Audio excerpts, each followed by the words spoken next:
long walk. Hello, everybody. How's everyone feeling? You know when you be walking, you're like, I hope they're not looking at my ass right now. Well, you also have the heels on, and I have my sandals on, so. Next time I'll wear my heels, and you'll see me all trip. So tell me about last night. Cheryl and you in the final two, and you won. How does that feel? Thanks, guys. I'm the first winner ever, but that's only because it's the first season we've ever done it. Yeah, it was really fun. I didn't think I would win or have a chance of winning just because Cheryl was, on the top of the leaderboard the whole time. But I'm very competitive, and I'm very competitive with myself. So I was like, you know what? I'm just going to go balls to the wall and just have a lot of fun and put everything I can into it. So it was a surprise, but it was good. Well, so tell me about the process of filming it. Was it filmed in a matter of weeks, in a matter of days? And that must have been pretty intense because every, activity was not something very simple. It was like flying from the ceiling or shooting crossbows or... Yeah, we shot it pretty fast. So there's 6 episodes, and we did it in 6 weeks. So every week we had a new challenge. So it was crazy. We had less than a week to get our new act together and present it to the live studio audience and to the world. So it was a bit nerve-wracking, right? But yeah. How was it switching partners every week? There was Joe Jonas was on it, Cheryl Burke, and Sierra, of course. How was it switching and getting to know each other celebrity? It was cool. It's a bit crazy. You would do your act, and then they would present 3 other acts, right? And that was the scariest part, saying, what am I going to have to do this week? What am I faced with this week? And then who am I doing it with? But everybody is so talented. It was on the cast. I don't know if you all know who was a part of the show. Marlon Wayans was our host, who's hilarious.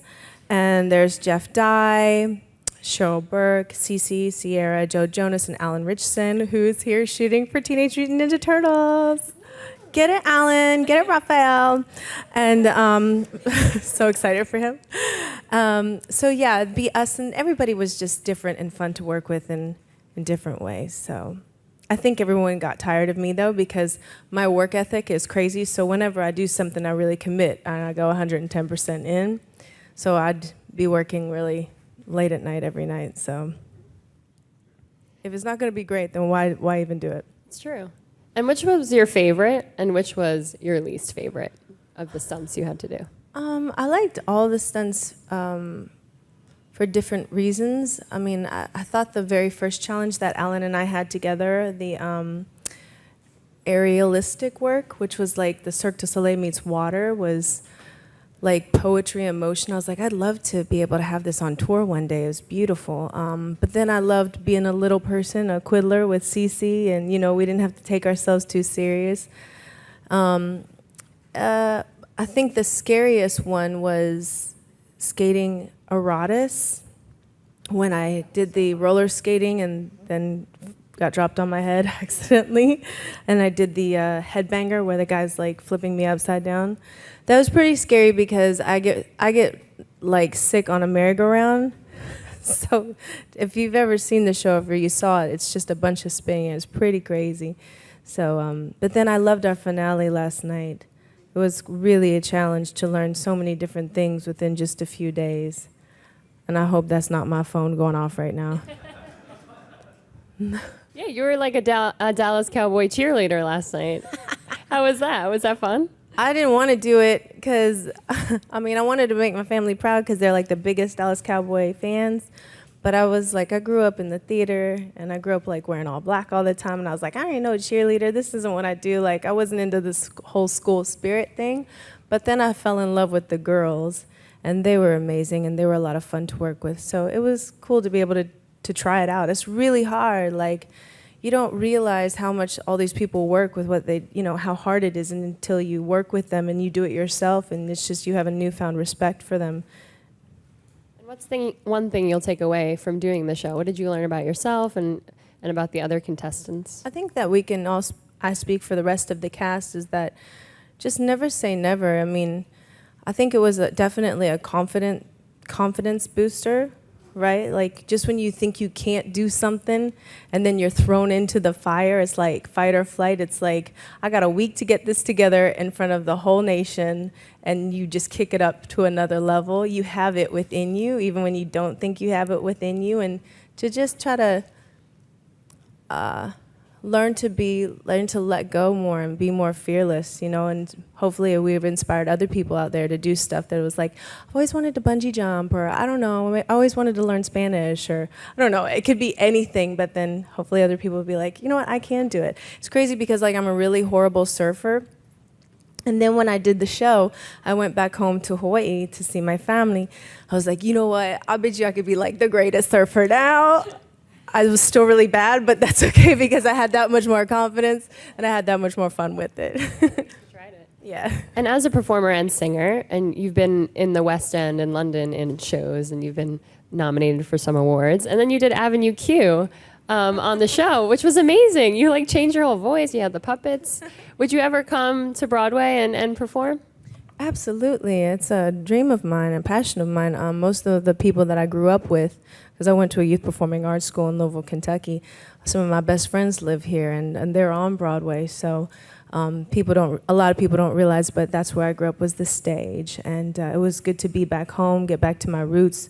When I was playing Grisabella in Cats, and Andrews asked me to bring it back and revise it here on Broadway. So we'll see. Hopefully the stars will align next year. And speaking of stars, you'll be at the Capitol 4th on the 4th of July, and you're going to perform. Tell me about the performance. Oh, please pray for me. Oh, it's so nerve-wracking. So I guess they must have seen maybe my performance or when I sang Memory on the West End, and so now they've asked me to pay tribute to Rodgers and Hammerstein's Carousel, if anyone knows theater. And I'm singing a song called If I Loved You, which is a very beautiful song, but I just learned it. I've never sang it. So the first time I'll be singing it ever is in front of the nation. And that's a lot to take in. But it's a beautiful song. And then they asked me to sing the national anthem as well, which is like the hardest thing ever because everyone is saying it. So you're like, what are you going to do? But you don't want to do too much. And you just have to be honest with it. So I'm just going to sing it from my heart. And I have a lot of family overseas. And I grew up in a military family. So I guess that's all that matters is if you just sing it from your heart. And how do you prepare for vocal performances? Are you one of those people that goes alone in a room and sings in a mirror, or do you sing in front of other never people? in a mirror. What? I'll be like, forget it. Drop the mic. Well, when I have to sing for like the event coming up on the 4th at the Capitol for the nation live, I do have a series of vocal warm-ups. I sing classical as well, so I have different sets of warm-ups to either warm up my head voice or my belting, my chest voice. And so I have to warm up at least 20 minutes, right? And your vocal folds are a muscle, so I've got to build that up. And then I just practice, and I have an amazing musical director for the Capitol performance that I've been working with, and I go to his place and we just play on the piano. He goes to my place and I just sing and just get it out, and just a lot of practicing. Yeah.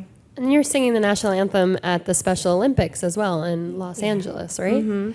Yeah, I mean, that's really cool that I get to sing the national anthem, but I'm really there because I'm the global ambassador for it, and the athletes and the contestants are just really like my heart and my spirit, and I'm the ambassador for selfish reasons, just because I love it and I get so much joy out of it. And we have the Special Olympics happen every 4 years, so it's really big for us, and it's happening in LA this year.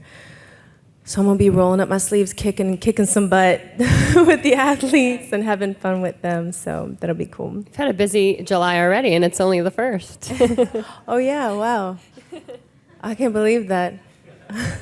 I just had my birthday the other day, so sorry, I'm still in the days right now, guys. Yeah, why don't you tell everyone where you were for your birthday? That's pretty exciting. I got to go to Mykonos, which it's always a dream of mine to go to Greece, and then to be able to go to Mykonos. I mean, I was spoiled, and it was really beautiful there. But I'm definitely jealous.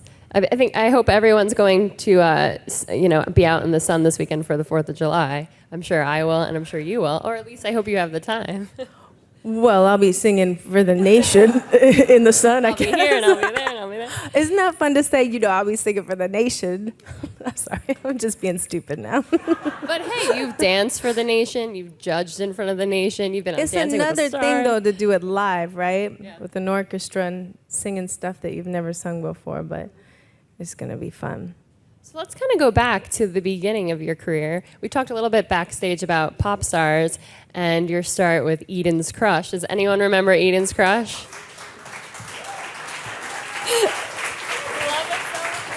I love her right there in the back who just started out the clap and she was like, everybody and cue. Yeah.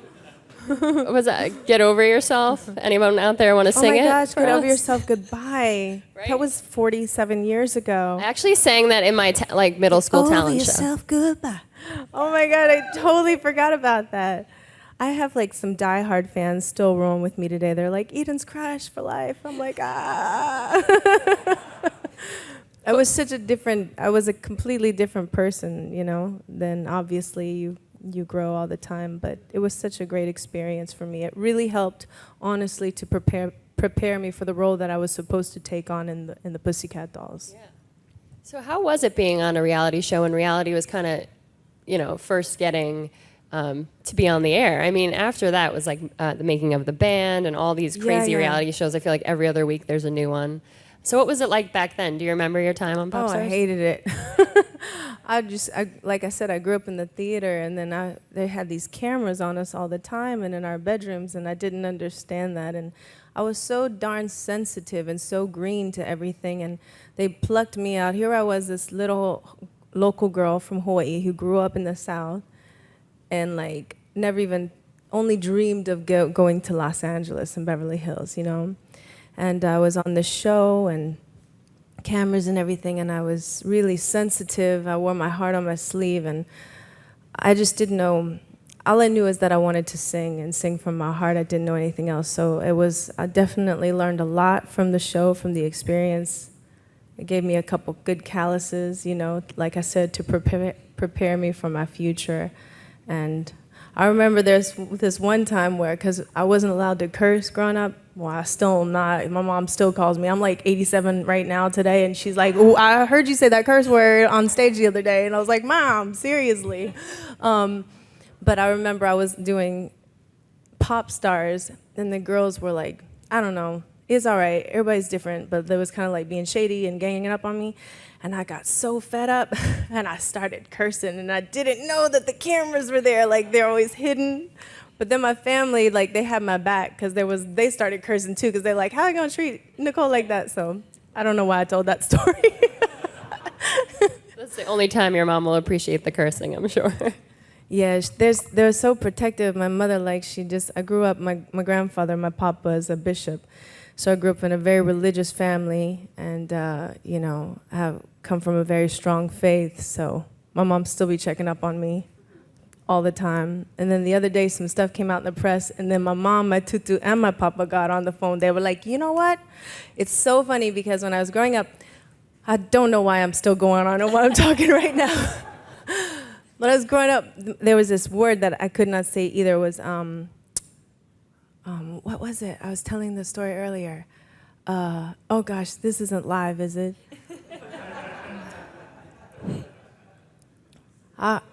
Screw, yes, that's it. So if I said the word screw, my mom would be like, I'm washing your mouth out with soap. The other day, something happened in the press, and my family got so protective. My mom gets on the phone. She's like, you know what? Screw them, and screw this. You're not allowed to do whatever you want, blah, blah, blah. I was like, yes, that's my family. They got my back. So how does your family feel about you being in the Pussycat Dolls then and doing all those racy dance moves? Like I said, my papa, who's a bishop now, at the time was a priest. He would be the front row of all my shows. They know my heart. They know my spirit. They know where I come from and where it comes from. And the music was quality pop music. I mean, it wasn't like, So they were very supportive, always. They've always supported me. Look, I come from a very humble background, and my family is the salt of the earth, and I grew up with nothing. So I think they're just stoked. They're like, dang, she actually living the dream. She's doing something. And as soon as I could afford it, I bought my mom and my dad a home in Hawaii and brought them back there and take care of my family now. So that's a dream for me. And so what's going on next with your music career? Are you going to release any more music, or are you taking a little break? I'm always doing music. Yeah. Y'all just don't hear it, but it's good, okay? It's really good. It's so good. I get so mad. I'm like, come on now. No, I'm always working on music. I just did an album with The Dream and Tricky Stewart and released an album in the UK called Big Fat Lie, which I'm really, really proud of. And I think that it can be inspiring and empowering for women and girls out there, because I kind of just really opened myself up to a lot of things that I've experienced in life and in relationships and with myself, and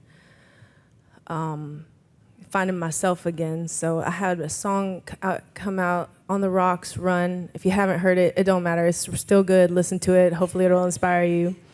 And yes, honey, love you. Sha living. That's right. Well, speaking of On everyone fleek. out there, I gotta open the floor up so that you guys can ask Nicole some questions. So raise your hands and Can I don't take be my shy. jacket Look off? at this. Am I allowed to take my jacket off? Yeah, of course. I'm You're sweating hot so under these hard up here. lights. You do it, girl. I have a question. Oh, right over here. Yeah, so I actually knew you were in Mykonos because I saw on Instagram that you and Caroline Stanbury were there from Ladies of London, who I love. So I'm just wondering, like, how you guys know each other. Caroline is crazy. No, a friend of us, because I live half of my time in the UK, in England. And so a friend of a friend just introduced me to her. And I actually don't have a lot of friends out there because I'm always working. And she's really cool and a lot of fun. So we became close,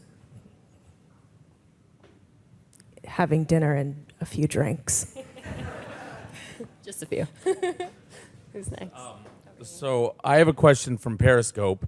They want to know what's harder for you, performing on stage or learning a new thing every week for NBC? What's harder for me, performing on stage or learning a new thing? I'd say learning a new thing every week, because on stage it's like your home. It's like welcome to my world, and you can be creative however you want. But when you're faced with a new challenge, you're quite vulnerable, you know? You're like, this isn't what I do. When I had to do the roller skating thing with Joe Jonas, I was like, but Joe, I'm not you. I didn't do Starlight Express.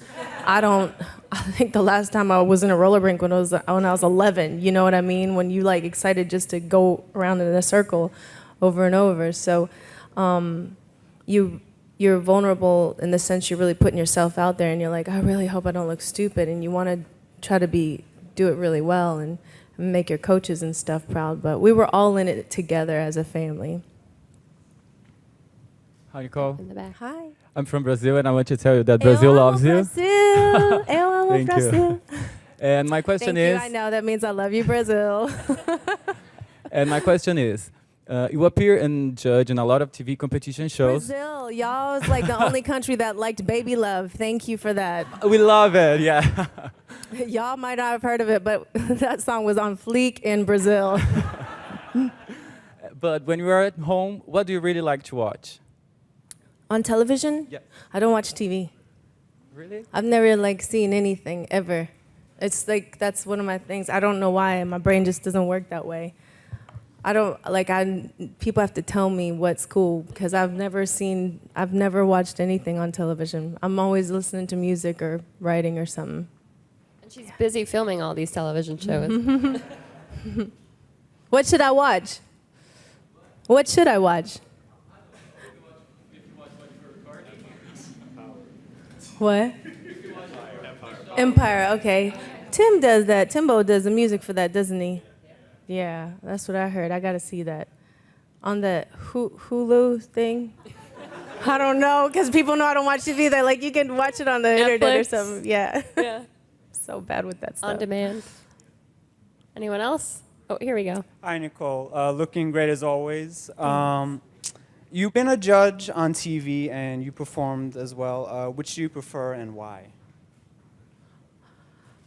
I mean, I'm not going to lie. I always love being on the other side of the table from judging. I mean, being on stage singing is what I was born to do, and what I feel the most comfortable doing, and how I feel I really connect with people the most. which is why hopefully I get to be doing the stage here soon on Broadway, maybe next year, and connecting with people through song and in that way. But the reason why I felt so fortunate and blessed to have been a judge on the X Factor and the Sing Off as well is I love to mentor people and I love to help people out. So I feel like I get to be like an artist ambassador, and I could like break it down and be like, how can I help you be your best and be your most authentic? And I learned a lot about myself helping other people, so that was good for me, a good learning lesson for me as an artist, to challenge myself and to dig a lot deeper. And I would be so part of the creative process of creating the tracks for them, creating the lights, the dancing, everything. I was like, why don't I do this for myself? Why don't I take myself this serious, as an artist and dig as deep and be just as authentic? So that was good for me. Hi, how are you? Hi. You've worked with so many great artists like Black Eyed Peas and Timbaland. Who would you like to collaborate with next? Who would I like to collaborate with next? I've always said I'd love to collaborate with Prince, but who wouldn't, right? And you never know. He's actually a good friend of mine, and he teaches me a lot. I'm really excited because Andrea Bocelli just asked me to sing with him, so that's a blessing. But he asked me to sing in Spanish, and I was like, well, I sing a lot better in Italian. And they said, well, the song's not called Don't Cry For Me, Sicily. It's called Don't Cry For Me, Argentina. So you got to do it in Spanish. So that's a blessing that I get to work with somebody like him. I think today, like, I'd love to work with Sia. She's amazing, right? She's a righteous badass. She's so dope. She's really cool. Right here in the middle. All right, so I know you said you've been working in the music industry for a while. I wanted to know if you thought there was a bit of any bias, especially having your music on the radio, being played on the radio, competition and what and sort, and how do you deal with it?